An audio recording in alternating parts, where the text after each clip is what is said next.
Hello दोस्तों, मैं हूँ राज और इस डिस्ट्रीब्यूटेड कंप्यूटिंग सीरीज में हम दोस्तों की जैसे एकदम पढ़ाई करेंगे बिना टेंशन, एकदम सिंपल तरीके से। तो आज का हमारा टॉपिक है डिस्ट्रीब्यूटेड सिस्टम क्या होता है। तो चलो बिना कोई टाइम वेस्ट किए सीधे से सीधा शुरू करते हैं। तो a distributed system is a collection of independent computers connected through a network that work together and appear as a single system to the user। कि ये एक ऐसा सिस्टम होता है जिसमें मल्टीपल कंप्यूटर्स मिलके काम करते हैं, लेकिन यूज़र को ये एक ही सिस्टम जैसा लगता है।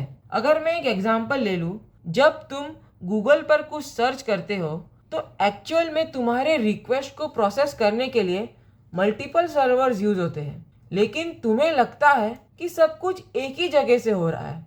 And that's the magic of distributed system. तो इसको और अच्छे से समझने के लिए अपन ये ब्लॉक डायग्राम को देखेंगे, जहाँ पर पहले डब्बे में यूज़र स्लैश क्लाइंट लिखा है। तो ये बंदा, ये यूज़र, ये एप्लीकेशन सिस्टम को कोई काम देता है, जैसे कि फाइल एक्सेस करना, सर्च रिक्वेस्ट या कोई ऐसे डेटा प्रोसेस का कुछ भी करना हो, तो वो काम सिस्टम को देता है। उसके बाद आता है दूसरा डब्बा।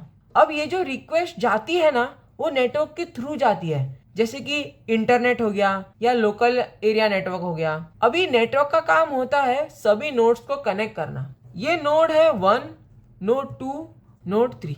हर नोड का एक अलग कंप्यूटर है, सब अपने अपने पार्ट का काम करते हैं। और फिर एक नोड जो रहता है ना, वो कुछ डेटा प्रोसेस करेगा, दूसरा कुछ स्टोरेज करेगा, तीसरा किसी और काम में मदद करेगा। और ये जो तीनों नोड्स है वो साथ में भी काम करते हैं, यानी कि साथ में कम्युनिकेट करते हैं, फिर जिससे कि डेटा शेयर करते हैं या किसी टास्क के रिजल्ट एक्सचेंज करने होते हैं तो वो भी होता है। अभी अगर हम फाइनल बॉक्स को देखेंगे तो सब नोड्स जो रहते हैं ना, वो मिलकर काम करते हैं, लेकिन यूजर को ऐसा लगता है कि जैसे कोई एक सिस्टम ही है। और यही होता है डिस्ट्रीब्यूटेड सिस्टम का मैजिक। काम सब डिवाइड होता है बट रिजल्ट एकदम स्मूथ मिलेगा। तो अगर हम इस ब्लॉक डायग्राम का संक्षेप लेंगे तो इस ब्लॉक डायग्राम से हमें ये समझ आता है कि डिस्ट्रीब्यूटेड सिस्टम में मल्टीपल कंप्यूटर्स मिलके एक टीम की तरह काम करते हैं, ठीक है। पर यूजर को ऐसा लगता है कि सिर्फ ये एक ही सिस्टम है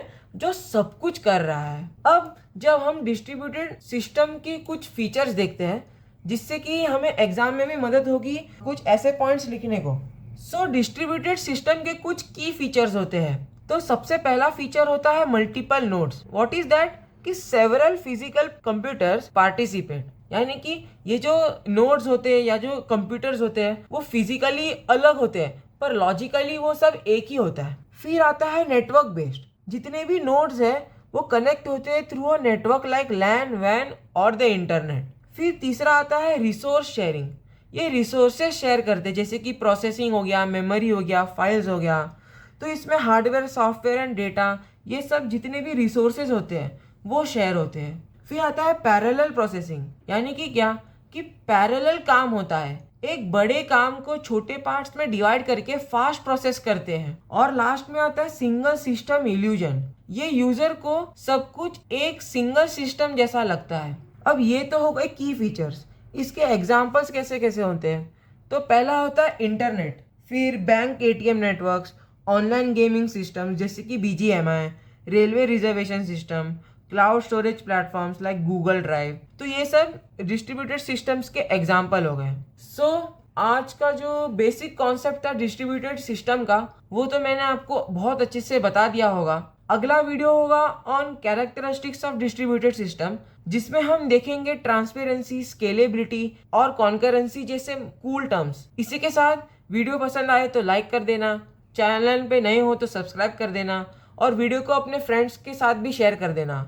मिलते हैं नेक्स्ट पार्ट में, तब तक के लिए study smart and not hard.